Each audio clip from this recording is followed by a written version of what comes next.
مولاي صل وسلم دائما ابدا على آفیشیل یوٹیوب چینل کو سبسکرائب کریں اور بیل آئیکن کلک کریں۔ بسم اللہ الرحمن الرحیم۔ حدثنا مسلم عن یعنی ابن ابراہیم حدثنا ہشام حدثنا یحیی عن ابی سلمۃ عن ابی سعید الخدری رضی اللہ تعالی عنہ قال النبی صلی اللہ علیہ وآلہ وسلم قال اذا رأیتم الجنازۃ فقوموا فمن تبعها فلا يقعد حتى تودع۔ حدثنا معاذ بن فضالة حدثنا هشام عن يحيى عن عبيد بن مقسم عن جابر بن عبد الله رضي الله عنهما قال مرت بنا جنازة فقام له النبي صلى الله عليه وآله وسلم وقمنا به فقلنا يا رسول الله إنها جنازة يهودي قال إذا رأيتم الجنازة فقوموا۔ وفي رواية في صحيح البخاري قال رسول الله صلى الله عليه وسلم هل هو إنسان۔ یہ صحیح بخاری کی باب نمبر 48 ہے، کتاب الجنائز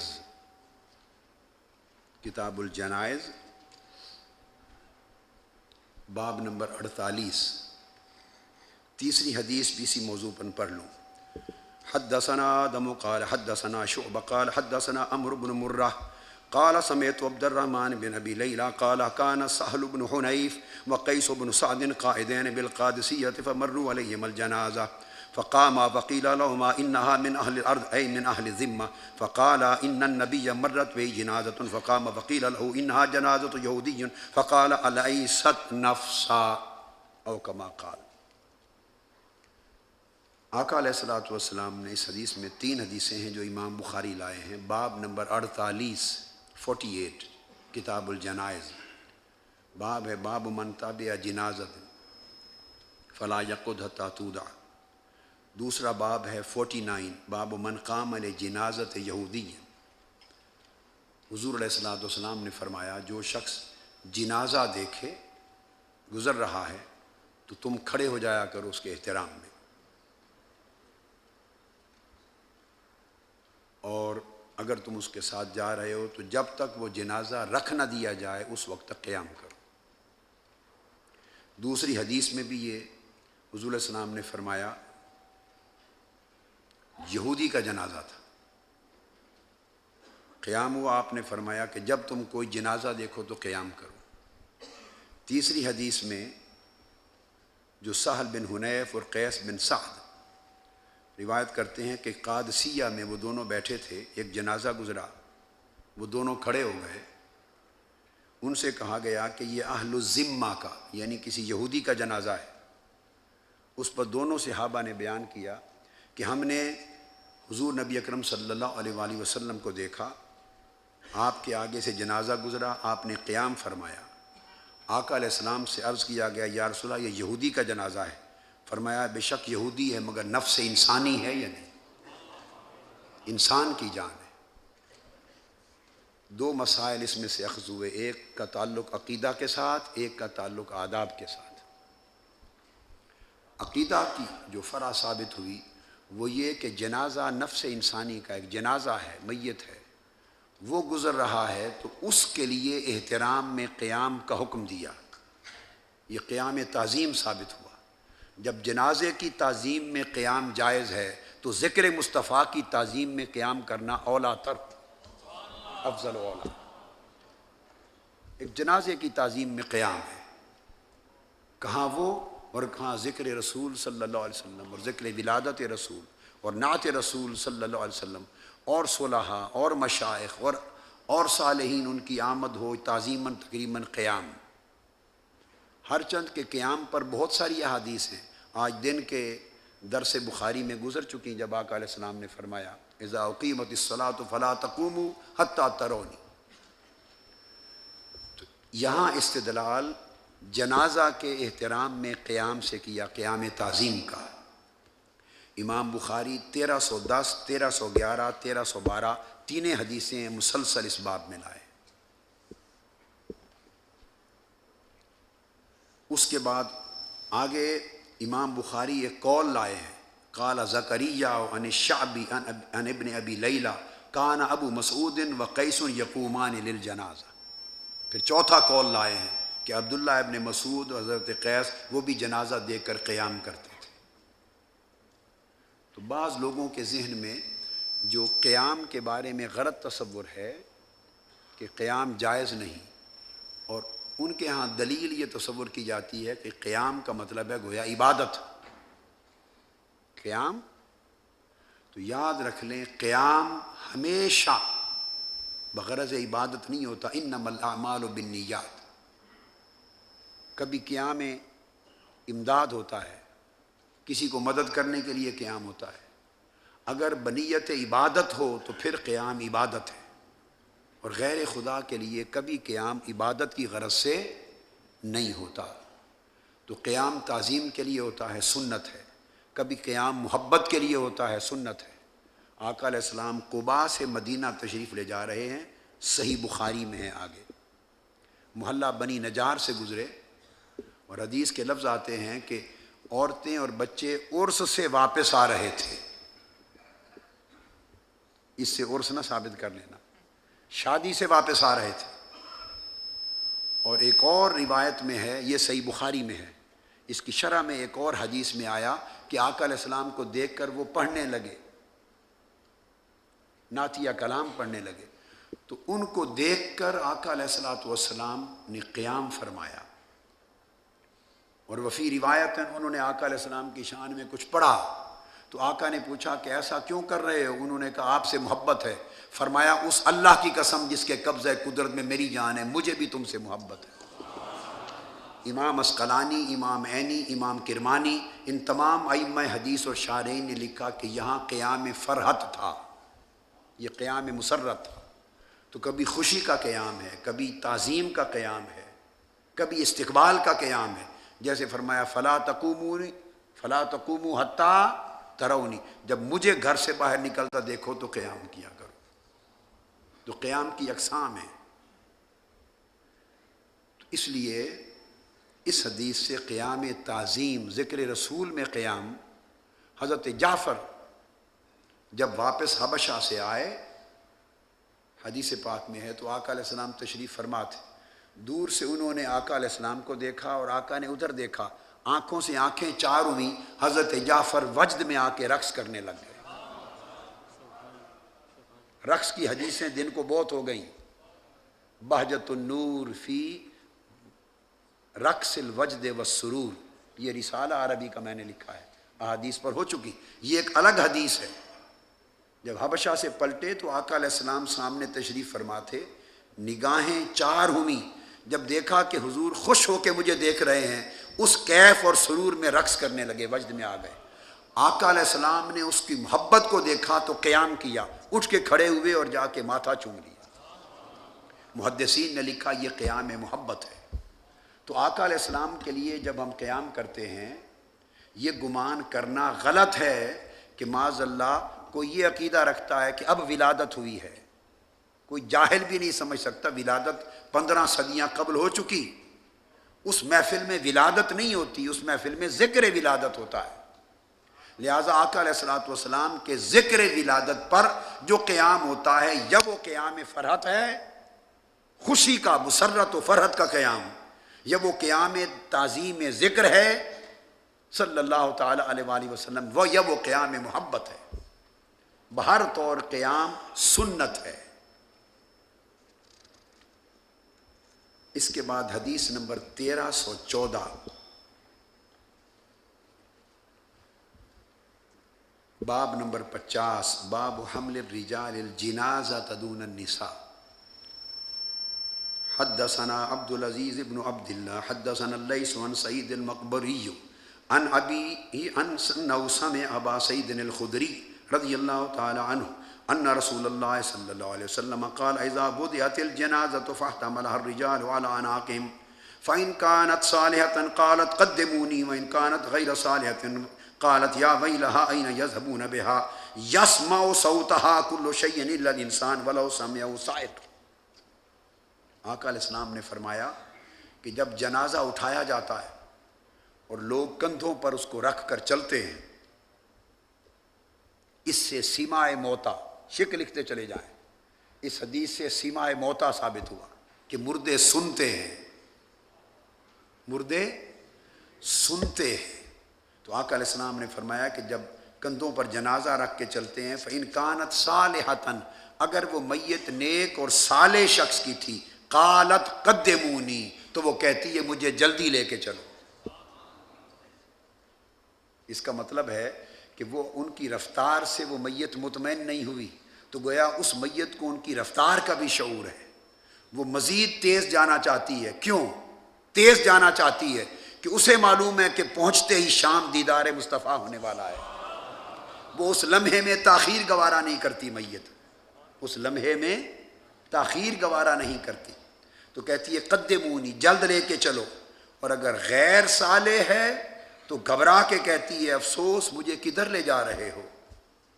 تو آقا علیہ السلام نے فرمایا یسمع صوتہا کل شیء الا الانسان، سوائے انسان کے ہر شے، ہر مخلوق اس کی آواز سنتی ہے۔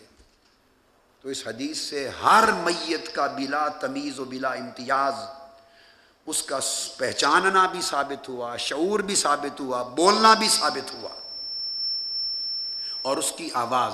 یہاں محدثین نے بحث کی کہ آیا روح بولتی ہے کہ جسم؟ شارحین حدیث نے تو یسمع صوتہا کل شیء، اس سے مراد لیتے ہیں کہ وہ روح مع الجسم زبان حال سے بولتی ہے، اور ہر جانور بھی اور ہر شے، جن، ملائک، پرند تک اس کی آواز سنتے ہیں۔ ایک انسان کو سننے سمجھنے کی اجازت اور توفیق نہیں دی گئی۔ تو یہ، اور کہنے والی روح ہوتی ہے جو اس کے بدن کے ساتھ کہتی ہے، کہنے والی روح ہوتی ہے۔ تو جب ہر میت مرنے کے بعد سنتی ہے اور ہر میت کلام کرتی ہے، اور جائز ہے اور صالح و غیر صالح ہر ایک کا کلام اور سیما ثابت ہے، تو کجا ہر میت کا کلام اور سیما، اور کجا تاجدار کائنات صلی اللہ علیہ وآلہ وسلم جن کے قدموں کے صدقے ہر صاحب حیات کو حیات ملی ہے۔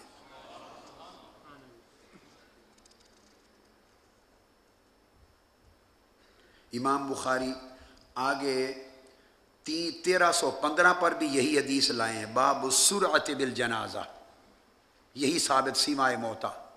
اس سے پتہ چلا امام بخاری کا عقیدہ سیمائے موتا پر ہے۔ پھر امام بخاری 1316 نمبر حدیث پر بھی یہی باب لائے ہیں، باب قول المیت وہو علی الجنازۃ قدمونی، یہ باب ہے کہ میت بولتا ہے کہ جلد لے چلو۔ تو سیما موتا اور کلام موتا پر امام بخاری نے تمام ابواب قائم کیے۔ حدیث نمبر 1338 امام بخاری کا عقیدہ ہے، تصریح کر رہے ہیں بار بار۔ اب یہ باب نمبر 67 ہے، باب نمبر 67، 67، اور باب کا عنوان ترجمۃ الباب کیا ہے امام بخاری نے؟ باب المیت یسمع خفق النعال، یہ باب ہے کہ میت مڑتے ہوئے تمہارے جوتوں کی آہٹ بھی سنتا ہے، یہ باب ہے، میت جوتوں کی آہٹ بھی سنتا ہے۔ امام بخاری روایت کرتے ہیں حدثنا عیاش حدثنا عبد الاعلی حدثنا سعید وقال علی خلیفہ حدثنا ابن زرعی حدثنا سعید عن قتادہ عن انس رضی اللہ تعالی عنہ عن النبی صلی اللہ علیہ وآلہ وسلم قال العبد اذا وضع في قبره تولي وذهب اصحابه حتى انه ليسمع قرع نعالهم اتاه ملكان فاقعداه فيقولان له ما كنت تقول في هذا الرجل محمد صلی اللہ علیہ وسلم۔ یہ وہی حدیث جس کا ذکر پہلے کر چکا ہوں۔ ایک سوال، کیا؟ ہر ایک سے ایک سوال۔ آقا علیہ السلام کی حدیث امام بخاری نے حضرت انس سے روایت کی۔ آپ فرماتے ہیں کہ حضور علیہ السلام نے فرمایا کہ جب العبد، کوئی شخص جب فوت ہوتا ہے تو اس کو قبر میں رکھ دیا جاتا ہے، وَتُوُلِّيَ، اور پیچھے اس کو قبر میں رکھنے والے احباب مڑ جاتے ہیں، تولیہ مڑ جاتے ہیں، وَذَهَبَ أَصْحَابُهُ، اور وہ گھروں کو لوٹ جاتے ہیں۔ تو آقا علیہ السلام نے فرمایا حَتَّى إِنَّهُ لَيَسْمَعُ قَرْعَ نِعَالِهِمْ، وہ میت قبر میں پیچھے ہٹتے ہوئے لوگوں کے جوتوں کی آہٹ بھی سن رہا ہوتا ہے۔ ہر میت بلا تفریق و امتیاز اس کو سما لوٹا دیا جاتا ہے۔ کتنے تعجب کی بات ہے کہ احادیث صریح، احادیث صحیحہ تواتر کے ساتھ، کثرت طرق کے ساتھ، کثرت کے ساتھ احادیث اس بات پر دلالت کرتی ہیں کہ میت جوتوں کی آہٹ کی آواز بھی سنتا ہے۔ اس کے بعد سماع موتا یا آقا علیہ الصلوۃ والسلام کا یا اولیاء کا یا صالحین کا کہ وہ قبروں میں سنتے ہیں یا نہیں، اس بحث کو کرنا ایک عجیب تر بات محسوس ہوتی ہے۔ انبیاء اور اولیاء تو درکنار، ہر میت سنتا ہے، جوتوں کی آہٹ بھی سنتا ہے۔ اور پھر بعض احباب نے یہاں یہ کہا کہ اس وقت اس کو سما مل جاتا ہے، بعد میں پھر لے لی جاتی ہے۔ اس وقت ملنا اور بعد میں پھر لے لیا جانا، اس پر کوئی نص ثابت نہیں ہے، اور یہ بغیر مخصص کے کبھی تخصیص عام کی نہیں ہوتی۔ حدیث سے تو اتنا ثابت ہے کہ وہ سنتا ہے، مگر پھر سننے کے بعد اس کی سماع کو واپس لے لیا جائے، اس پر حدیث نہیں ہے۔ اور وہ جوتوں کی آواز سنتا ہے۔ پھر وہی حدیث، اس پر دو فرشتے آتے ہیں، وہ اس کو بٹھا دیتے ہیں، فیقولان لہو، اور بٹھا کر اس سے براہ راست پوچھتے ہیں، ما کنت تقول فی ھذا الرجل محمد، اس ہستی محمد صلی اللہ علیہ وسلم کے بارے میں تو کیا کہا کرتا تھا؟ کب؟ جب کتابیں لکھتا تھا، جب وعظ کرتا تھا، جب خطاب کرتا تھا، مناظرے کرتا تھا، بیان کرتا تھا، تبلیغ کرتا تھا، اس وقت کی بات بتا، آج کی نہیں، آج تو سامنے ہے۔ کیا کہا کرتا تھا؟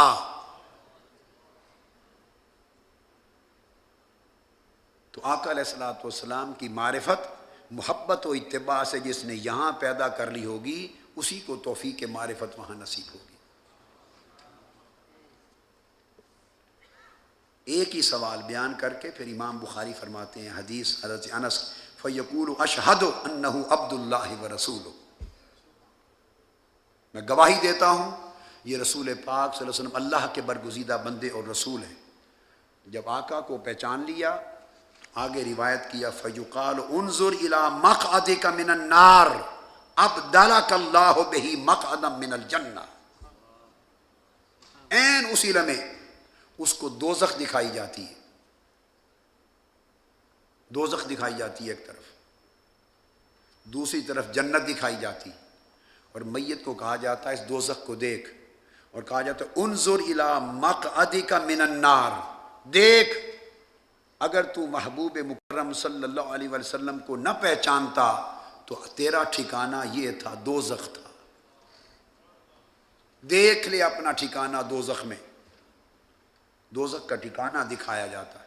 چونکہ تو نے معرفت محمدی صلی اللہ علیہ وآلہ وسلم نصیب ہو گئی، تم نے آقا علیہ السلام کو پہچان لیا، ابدلک اللہ بہی مقعدا من الجنہ، اللہ نے اس معرفت کے سبب سے تیرے اس دوزخ کے ٹھکانے کو جنت میں بدل دیا ہے۔ تو رسول کی معرفت سے دوزخ بھی جنت میں بدل رہی ہے، مقعد نار جنت کے ساتھ بدلا جا رہا ہے۔ تو معلوم ہوا اس سے کہ جنت کا ملنا تمام اعمال پر موقوف نہیں، معرفت مصطفیٰ پر موقوف ہے۔ اعمال اس معرفت کی صلاحیت دینے میں ممد ہوں گے، اس کے تابع ہوں گے، مگر فیصلہ جنت کا حضور کی معرفت پر ہوگا۔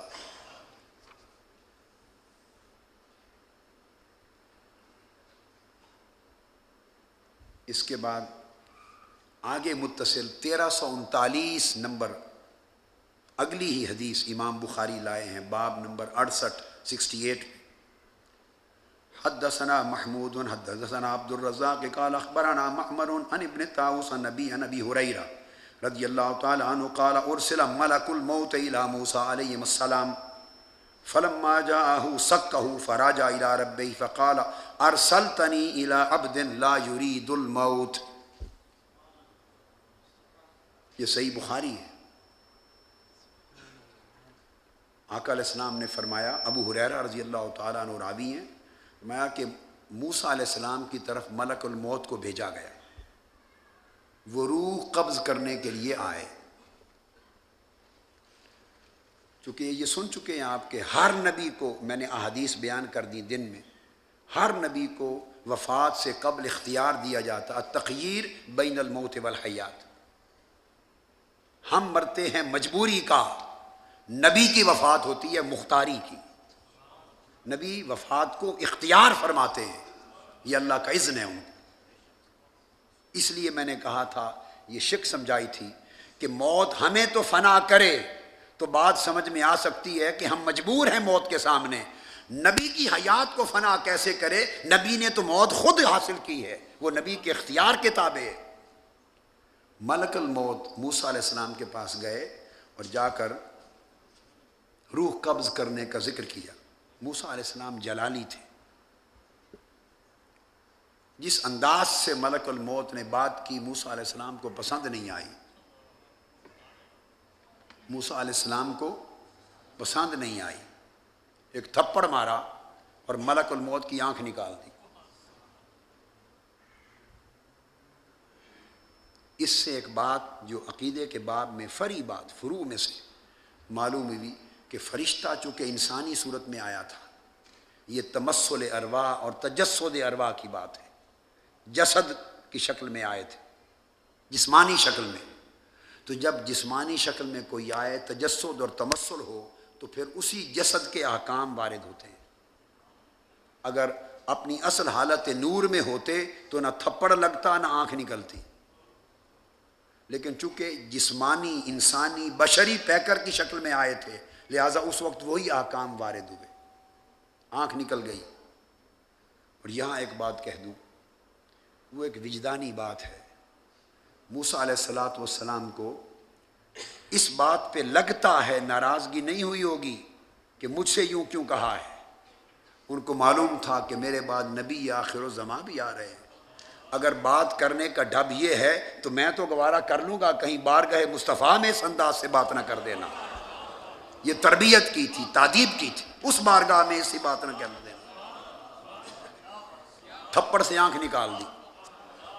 اب جو نص حدیث ہے اس ایک جملے سے جو نکالنا چاہتا ہوں مسئلہ عقیدہ کا، تو ملک الموت واپس گئے اللہ کی بارگاہ میں، اور فقالا، وہ جو ملک الموت نے جملہ بولا بارگاہ الہی میں، وہ جملہ قابل توجہ ہے، جملہ ملک الموت کا ہے۔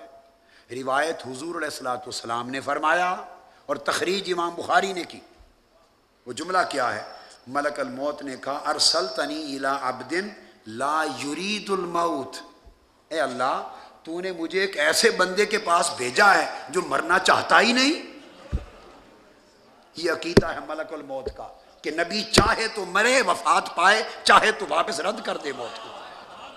لا یرید الموت، وہ مرنا چاہتا ہی نہیں۔ ثابت ہوا اختیار کا، موت اختیار میں۔ آگے پھر واقعہ اللہ پاک نے دوبارہ بھیجا اور آداب سکھائے کہ یوں جا کے بات کر۔ اس کے بعد اگلی حدیث 1344 باب الصلاۃ علی الشہید،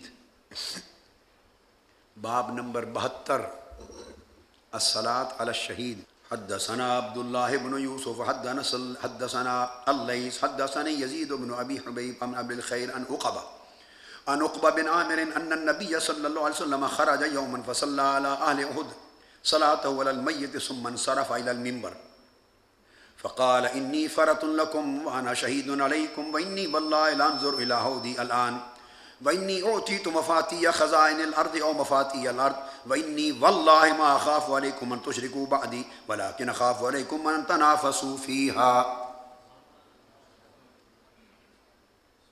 عقبہ بن عامر رضی اللہ تعالیٰ عنہ روایت کرتے ہیں کہ آقا علیہ السلام وصال سے آخری سال تھا، ہمیں ساتھ لیا اور احد کے شہداء کے مزارات پر گئے۔ اور یہ ویسے بتا رہا ہوں، آپ کے شارحین حدیث نے الگ تحقیق لکھا ہے کہ یہ حضور کے وصال سے قبل کا واقعہ ہے۔ چونکہ آگے حدیث یہ بخاری میں دوبارہ آئی ہے، صحیح مسلم میں بھی ہے، اور راوی کہتے ہیں کہ اس ممبر پہ خطاب کرتے ہوئے آخری منظر تھا جو ہم نے حضور کو دیکھا صلی اللہ علیہ وآلہ وسلم۔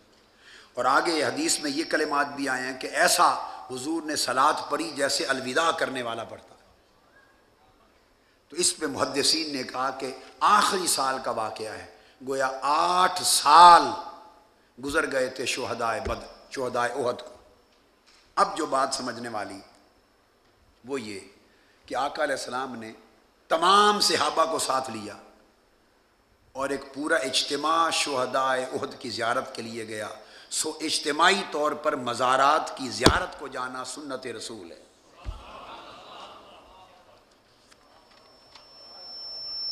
زیارت کو جانا سنت رسول ہے، اور اکیلے ایک نہیں، جب آقا علیہ السلام گئے تو جمیع صحابہ کرام، چونکہ خطاب کیا ہے، سینکڑوں صحابہ آقا کے ساتھ گئے، تو گویا سینکڑوں صحابہ کا اجتماع ہوا۔ تو مزار ولی پر، مزار شہید پر سینکڑوں کا اجتماع ہونا اور زیارت کرنا یہ بھی سنت ہے، اسی کو عرس کہتے۔ یہ آقا علیہ السلام نے عرس منایا تھا، شہدائے احد کا عرس منایا تھا، سینکڑوں صحابہ کا اجتماع ہجوم لے کے تشریف لے گئے۔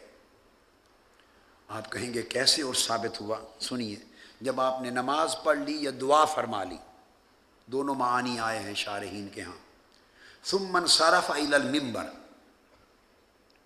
اب آگے آتا ہے کہ پھر آقا علیہ السلام منبر کی طرف متوجہ ہوئے اور منبر پہ قیام فرما کے خطاب کیا۔ چونکہ منبر پہ کھڑے ہو کر خطاب کیا، اس سے معلوم ہوتا ہے کہ صحابہ کی تعداد کثیر تھی، 2 4 10 ہوتے تو منبر پہ قیام کر کے خطاب کی حاجت نہ تھی۔ 2 4 10 20 صحابہ ہوتے تو منبر پہ کھڑے ہو کر خطاب کی ضرورت نہ تھی۔ جب منبر پہ کھڑے ہو کے قیام فرمایا تو اندازہ ہوتا ہے کہ کثیر تعداد صحابہ کرام کی ہمراہ تھی، اور ان سب کو لے کے مزارات شہدائے احد پہ آئے۔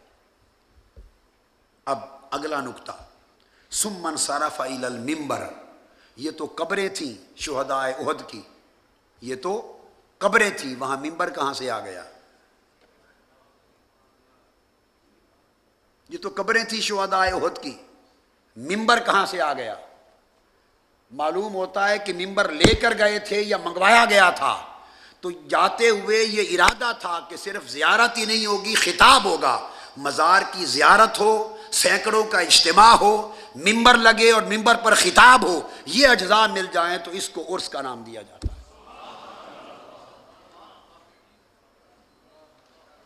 تو آقا علیہ السلام نے وصال سے قبل آداب سکھا دیے کہ جب شہید ہوں، ولی ہوں، صالحین ہوں تو اس کے بعد جا کے ان کے مزار کی زیارت کرنا، اجتماعی خطاب کرنا، ذکر و تذکیر اور اللہ اللہ کرنا، نصیحت کرنا، واعظ کرنا، یہ سب سنت رسول ہے۔ اب خطاب کیا کیا؟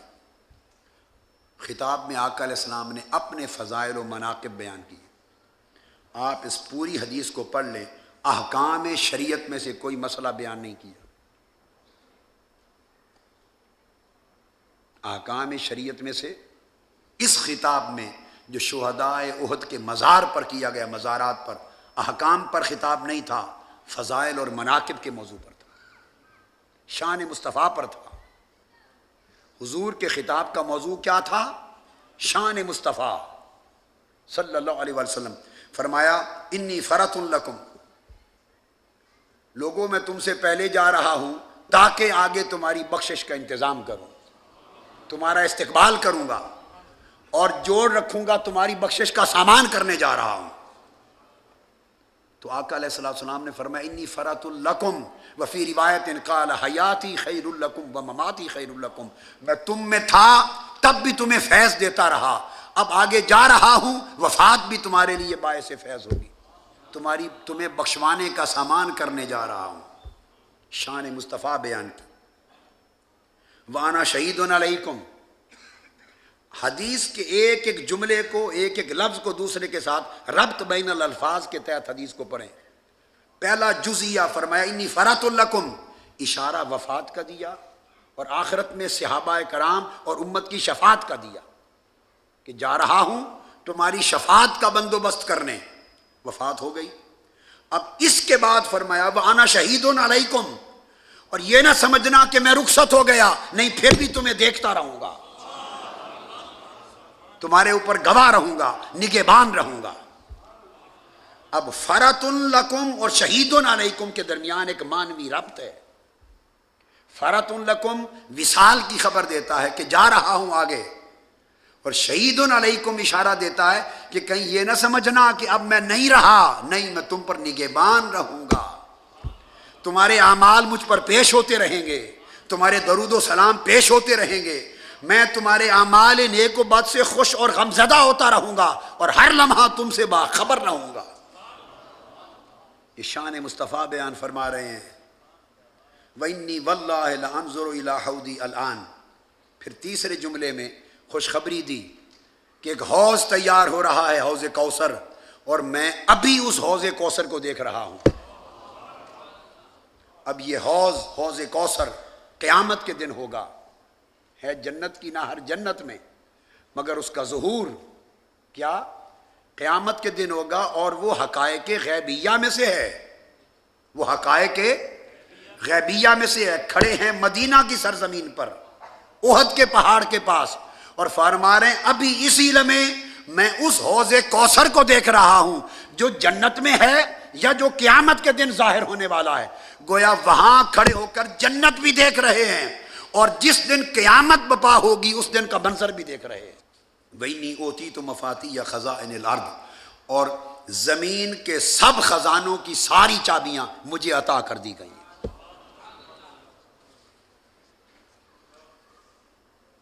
مفاتیح جمع منتہی الجموع ہے، مفاعیل کے وزن پر، اور مفاتیح و خزائن یہ مضاف مضاف الیہ ہے۔